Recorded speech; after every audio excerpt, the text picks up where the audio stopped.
আপনারা দেখছেন DP news, খবরই জীবন।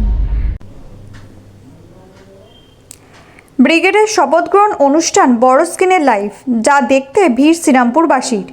গেরুয়া আবির সঙ্গে হাজারে হাজারে লাড্ডু বিলি। একদিকে ব্রিগেড প্যারেড গ্রাউন্ডে মুখ্যমন্ত্রী হিসেবে শপথ নিচ্ছেন শুভেন্দু অধিকারী, তার সঙ্গে মন্ত্রিসভায় একাধিক নেতৃত্বরা। সকাল থেকে ব্রিগেড মুখী হয়েছেন বিজেপি কর্মীরা। অন্যদিকে পরাগ তরুণ মিত্রর নেতৃত্বে বড় পর্দায় দেখানো হচ্ছে শপথ গ্রহণ অনুষ্ঠানের লাইভ। তার সঙ্গে চলছে গেরুয়া আবির খেলা, পাশাপাশি লাড্ডু বিতরণ। পরাগ তরুণ মিত্র কি বলছেন শুনে নেব একবার।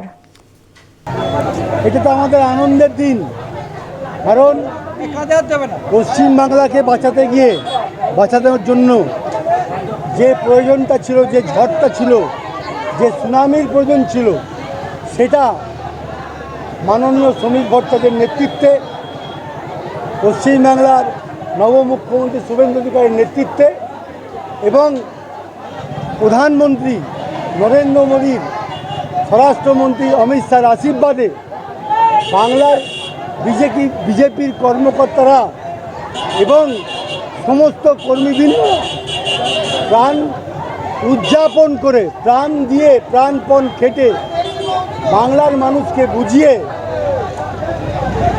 আজকে সেই নির্বাচনটা জয়লাভ করেছে।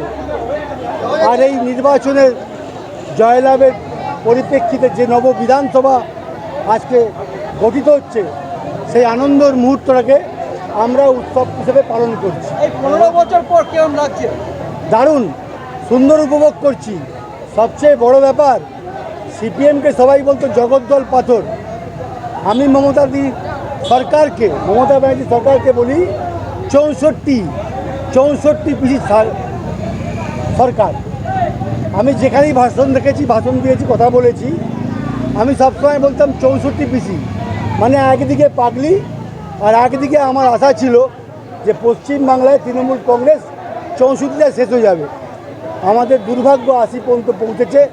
তবে নিশ্চিতভাবে আমরা ভারতীয় জনতা পার্টির পক্ষ থেকে বলছি, আগামী দিন পশ্চিমবাংলায় বিধানসভায় তৃণমূল নিশ্চিহ্ন হয়ে যাবে, শূন্য থাকবে না।